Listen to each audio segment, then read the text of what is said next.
Hello, I'm Suikat and welcome back to the second channel geography video. This is a series where I talk about geography and the world and stuff. And today I wanted to talk about one of the very few political issues that I think can actually bring most people on the same side of it as I'm being in favor of it, because infrastructure is something that is really generally a great thing. For lots of different reasons, whether for political reasons, bringing people closer together, generally a good thing. For economic and trade reasons, big benefits. For technological reasons, it's cool to see the progress of humanity, and especially in a given country or continent, and also just it's kind of convenient when you can get from place to place a bit faster, right? And that's why I figured in today's video, why not talk about big infrastructure projects happening across Europe as a whole? Because although there are a lot of great ones that have already happened, such as the Channel Tunnel, isn't it kind of nice that you can go from, London to mainland Europe now? That's kind of awesome, right? But also just in terms of, I wanted to talk about European infrastructure happening from country to country right now. They'll be finished in the next 5 to 20 years or so. So that's what we're doing today. I hope you all enjoy it. Let's get straight into the very first example, because we're going to have to go to the Balkans, and because I know I've said infrastructure a lot of times, and that will lose some of the young people watching. I know young people love memes, so let me be nice and relatable with this fun Croatian meme. So, Bosnians, I want to swim. Croatia, no. And as you've probably seen this somewhere else on the internet, but it's funny, right? Like, Croatia, they took all the coast from Bosnia or whatever, and again, reasons behind that, it's kind of fun. But if you know geography, you know this actually is technically inaccurate meme. So this is a geographically not correct meme, so let's banish it to the dead meme realm? I don't even know for sure. But anyway, with that said, it's worth keeping in mind that Bosnia does have a tiny bit of coast right here, and this tiny bit of coast, although functionally not very useful for Bosnia, it's not a particularly great beach or anything like that, it does cause a huge headache for Croatia actually, because as you can see, it splits Croatia into two. Croatia looks like it's one country when you see it from up here. It looks like it's a long, sharp knife, but there's actually a little bit of Bosnia separating Croatia from Croatia. There is no way to get from this part of Croatia to this part of Croatia, where places like Dubrovnik, famous for Game of Thrones reasons, but there's no way to get from one of these parts to the other without going via Bosnia, which was mostly fine because they used to be part of the same country until 30 years ago, and then even when they're not part of the same country, they mostly have lax enough border control. So you just have to leave the Croatian border, enter Bosnia, and then you have to enter Croatia again. It's 2 border checks, and although it takes some time and there's queues during the summer, it's not too big of a problem. However, a big problem is, one, the fact that Croatia is kind of relying on Bosnia, and even though Croatia and Bosnia keep signing agreements to say it'll be easier, it never does get easier. And 2, the fact that Croatia, as a member of the EU, is obliged to join the Schengen area. So the Schengen area means that it will be in the same, let's call it passport zone, like in terms of visa zone, as the rest of Europe, which means there'll be no borders between any other European Union country and Croatia, such as Hungary. You'll just be able to cross because they're part of the same border zone, let's call it. However, one of the downsides of this is the Croatia border will get a lot messier, because every single time you exit the Schengen area, not only if you are a temporary visitor, you get an exit stamp, which counts against you. You only get so many of those. But 2, it means that you'd have to exit the Schengen area, enter Bosnia, and then enter the Schengen area again, and then do that exact same thing in the reverse. It would introduce an extra border check, a more complex border check, because, contrary to popular belief, the Schengen exit actually is a very secured process, and it would just mean that getting from Croatia to Croatia would be a lot more nightmarish. So what is the solution to this issue, you might be asking? And funnily enough, you asked that, although you didn't until I just mentioned it, but the solution is this. So, as you can see right here, although Croatia has a huge bit of Bosnia to go over, and although the way this is sold in the news is like, oh, there's a bridge going all the way across Bosnia to cut them out, the simple answer is to get from Croatia to Croatia in the future, they're going to build a bridge across here, because as you can see, these islands are Croatian too. Croatian just owns all of the coastside stuff besides this little town right here that is Bosnians, but the interesting thing is they're building a bridge across there, which will look like this, as you can see. The bridge is currently, it's just being tendered, a Chinese firm won the rights actually, so that's a whole separate kind of mild controversy you can argue, because China's done a lot of that in Europe these days. But yeah, this big, huge piece of infrastructure is being built by China. It should be operational in the next 10 years or so, and it's going to be a key part of, Croatia eventually joining the Schengen area, because, it basically means that for the first time in a very long time, Croatia will be one country kind of united, as opposed to 2 countries with this whole awkward gap in between them. So that's kind of cool if you ask me, and it's a good example of like, yeah, go infrastructure, everyone can be on board with that, right? And speaking of things that everyone can be on board with, let's talk about the second example, because if I showed you, a picture of this right here, this is the second bridge, you might be like, that's the Fehmarn Belt, and you're like, yes, that's my favorite belt. But obviously, it's not too clear what it is. So let me talk about what the Fehmarn Belt, link is going to be, because it was going to be a bridge, now it's going to be an underground tunnel over here at Fehmarn. So, looking on a map, you can kind of see immediately why this is valuable, because Denmark is one of those countries it's a very, like if you've never seen Denmark on a map when you first see it, you're like, really? That's one. How does that like?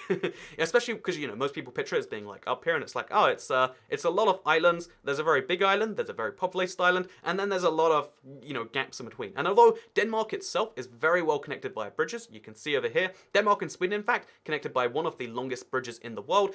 There's all these amazing feats with Denmark. However, getting from Denmark to Germany, which again is Europe's biggest economy, is kind of tricky. And the way right now that most people go is via the Great Belt route. They'll go all the way around to get from Hamburg, again, huge German trading city, to Copenhagen, and they figure, rather than this link right here, which is in existence right now, there's a ferry, it takes 50 minutes to get across.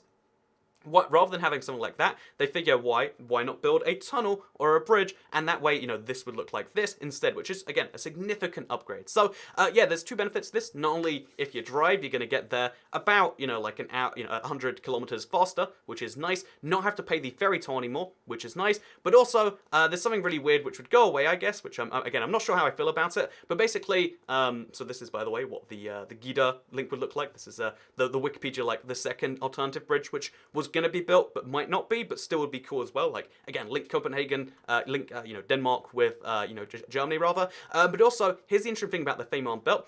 This is what it used to look like, or it still does look like, because it's one of the very few places in the world where trains go on a ferry on rails. It is literally on rails on the ferry, and then it drives off the other end, goes straight onto rails, and then it continues its journey. It is one of the weirdest rail links, but the rail link would be a lot faster, and basically, no matter how you're getting between Hamburg and Copenhagen, and between, for that matter, because this is kind of like the choke point of Germany, any point in Germany and Denmark would be a lot closer linked with the Fehmarn Belt, which again is like a big thing. It's currently going under like environmental checks because they're scared about this and that, and like there's a lot of different unions, such as the ferry people, being like, you'll lose a lot of jobs from the ferry company, and it's like, yeah, because we'll have a better way. So yeah, there's a lot of stuff going on right now. However, it does look like it's being approved. The Danish people entirely on board with it. It's just undergoing like a German environmental study right now, and then the Fehmarn Belt will start to be linked, which is pretty cool in my opinion, because linking Denmark and Germany in a better way, it's a good thing for both countries.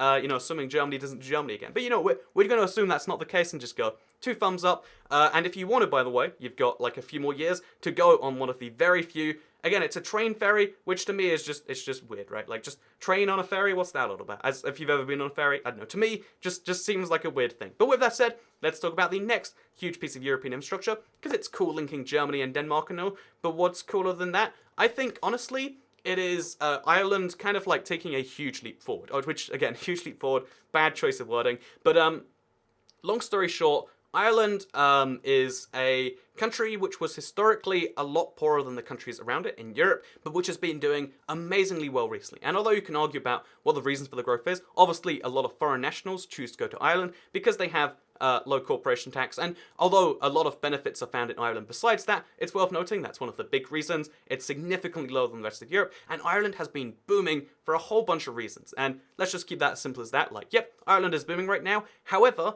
despite Ireland booming, there is one, and also despite Dublin being the second biggest city, not only on, it's not only the biggest city in Ireland, it's the second biggest city in the British Isles. Out of all of the UK cities and Ireland cities and Northern Ireland cities put together, we have, Northern Ireland's part of the UK, but again, but out of all of these cities, Dublin is the second biggest. And I would also note that Dublin is probably the second nicest city. It's one I go to a fair amount, and it contains half of all of the Irish population. So a city with over 2 million residents in the greater area, a city at the heart of a booming country, you'd figure would be pretty well connected right now, eh? And although that's just not true. Rather than trying to do hyperbole, let's just say, it's not a real thing, right? Let me show you the extent to the public transit network in Dublin. You can do this just clicking on any station. As you can see, this is the network they have. It's Luas, which is a tram, but it's not even like a dedicated tram. It's like a goes through traffic tram, so like a bus that has rail lines.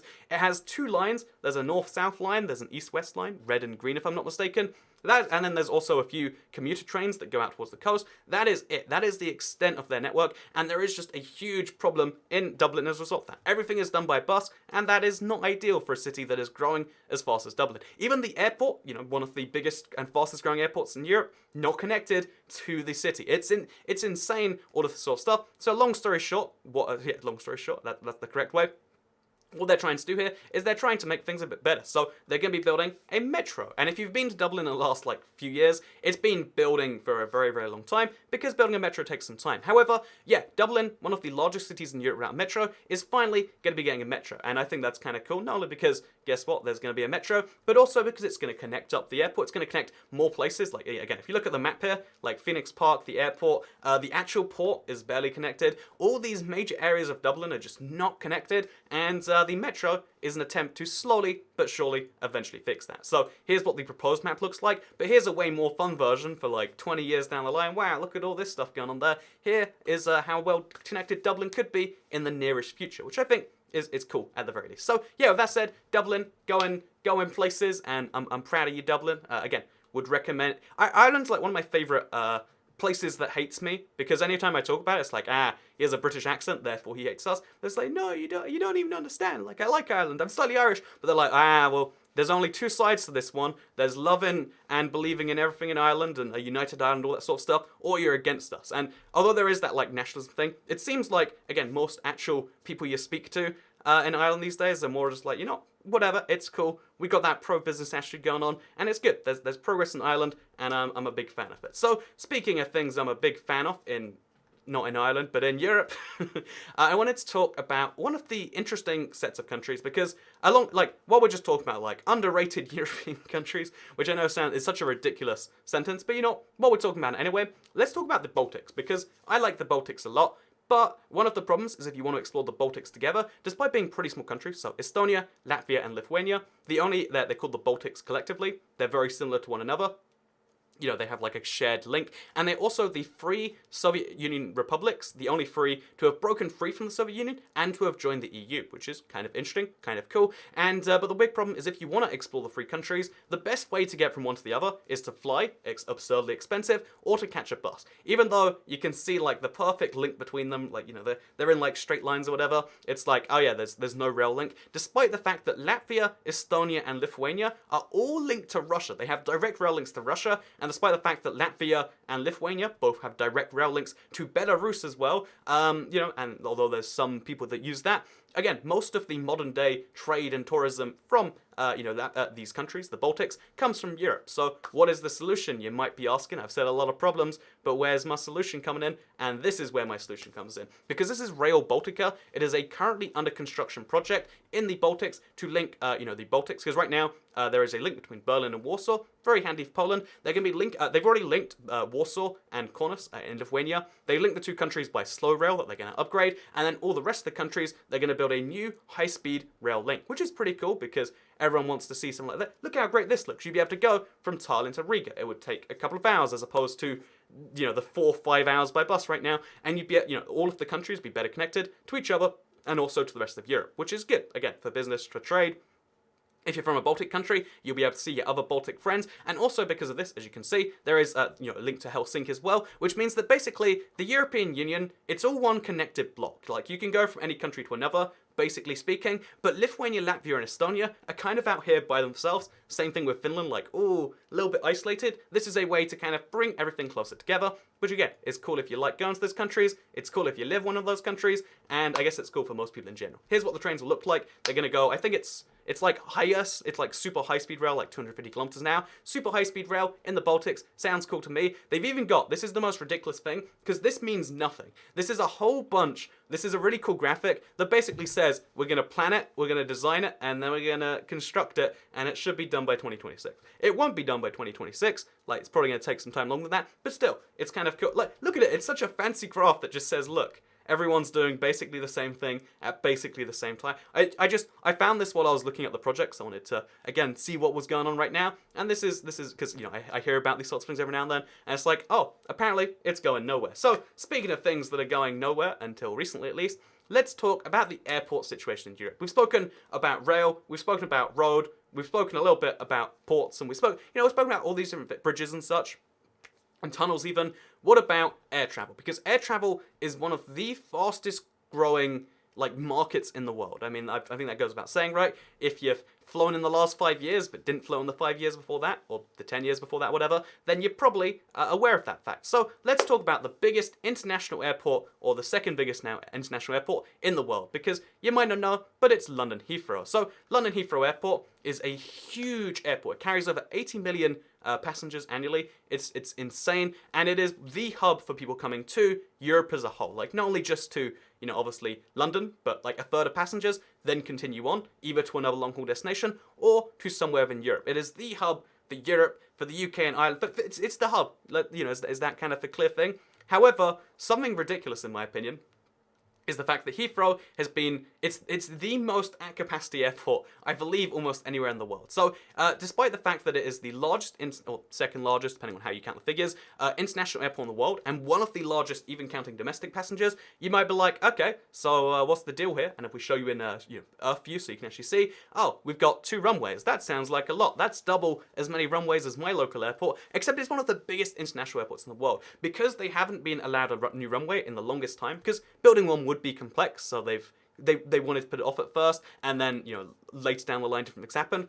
They've been operating at maximum capacity. They've had to develop new ways for planes to like take off, land at the same time, etc., just so they can maximize capacity. And even despite doing all of that, they're at 7% capacity. They're at the maximum safe capacity they can have, even though they charge the most absurd landing fees. It's over 10,000 to land at Heathrow, and then, to take off again. That is the price. They're using every market mechanism they can. People still want to land there because people want to land at Heathrow Airport. Again, Europe's hub, London's hub, the biggest city in the European Union, all these sorts of things. And you might be like, so what's the infrastructure project here? Let me first of all complain about, because this is like the thing everyone should be on board against being the opposite of, because let me go to the second biggest, international airport in Europe, because if we go to Paris Charles de Gaulle, again, second biggest airport, because Paris, big city as well. Oh, look at that. It's got 4 runways, it does. And then if you go to like, okay, what about the third biggest, which is Frankfurt? And you're like, oh, Frankfurt probably has 2 as well, right? Because 2 is a common number. Oh no, Frankfurt has, I think it's 4. It might be 5. I'm bad at counting runways from the map, because some old runways don't work anymore. And then you look at Amsterdam, you're like, oh, but surely them, the 4th biggest airport in Europe, they must only have, a couple, because this is a clearly common and good decision.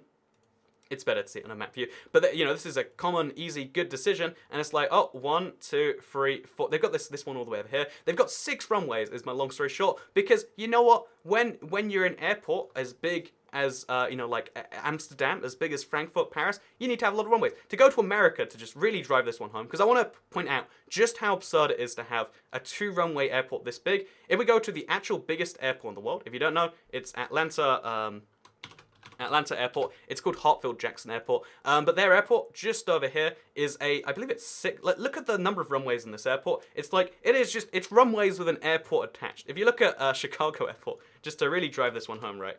Chicago Airport. I believe it has 9 runways. I think they recently switched to only using 7. Because they're like, we'll cut down a few less. Look at the number. Look, this is in Chicago, one of the most densely packed cities in the world, because they understand runways equals importance. So now we've gotten that out of the way. Runways are good. Let's talk about why Heathrow only has 2 runways, because it has a bunch of terminal buildings, more terminals than runways, and you might be like, okay, so you want to build a third one? What's the deal with that then? Well, they have the plans. They had the plans for quite some time. The government came to Heathrow and was like, you need another runway because it's good for our country. We get more people coming to the country to visit, which is what all countries want for trade and for tourism. And it's like, okay, so build this runway. If you apply for the permission, then we'll give it to you. So they're like, okay, we'll work out a way we can do this. They worked out a huge set of things like, okay, we're going to have to wipe out a bit of Hammondsworth, like a bit of a village is going to have to go. We'll have to buy up all the land there, etc., etc. Okay, let's apply for the planning permission. And then what happened is the government changed. They denied the planning permission because there's, this is the thing. Despite the fact that pretty much any sane group on Earth is like on board with this. So the airlines are of course on board with it. Because they're airlines, they would say that, right? The airport is on board with it. But they're the airport, they make money from passengers, they would say that. The trade unions are on board with it. Wow, trade unions and the airlines on the same issue? Oh, that's sounding a bit suspicious now. Most politicians and political parties are on board with it. Only the small ones, the Green Party in particular, but also UKIP, they are against it. But, most politicians, even the Scottish nationalists, because it would be a boost to Scotland as well. And like, they're like, even though we're in favour of Scotland, this is a London airport, we're still on board with it. Most other airports in the UK that compete with it are on board with it because it allows for more slots to open to them potentially. Basically, everyone is on board with this. However, there is a few people that complain about noise. And this is a real problem with airports. They produce a lot of noise and a lot of pollution. And the idea, in particular, this is the biggest opposition you see from green style people, and it's very popular in the local area, of like, hey, here's the thing, right? Lots of pollution, that's bad. Also, lots of noise. Don't you hate how loud it is if you live in Hammondsworth right now? Again, this is going to be a bulldoze village. Doesn't that suck if you live there? And I guess the long answer is like, yeah, it does suck. But you bought a house in a village next to an airport, and it's getting quieter over time, not louder. Planes are getting more fuel efficient over time, not less fuel efficient, and that's why the basic answer of like, what if we stop expanding the airport and we force it to stay its current size? Well, then that has huge economic impacts on the rest of the UK, but I guess it's nice for the people living here. Again, the people, because Heathrow Airport is a hugely old airport, if you live there, you either inherited your house and you decided not to sell it knowing that there was noise, or you bought a house there for cheaper under the premise that, of course, there is noise as a result. They do a lot of things to make noise better for local residents.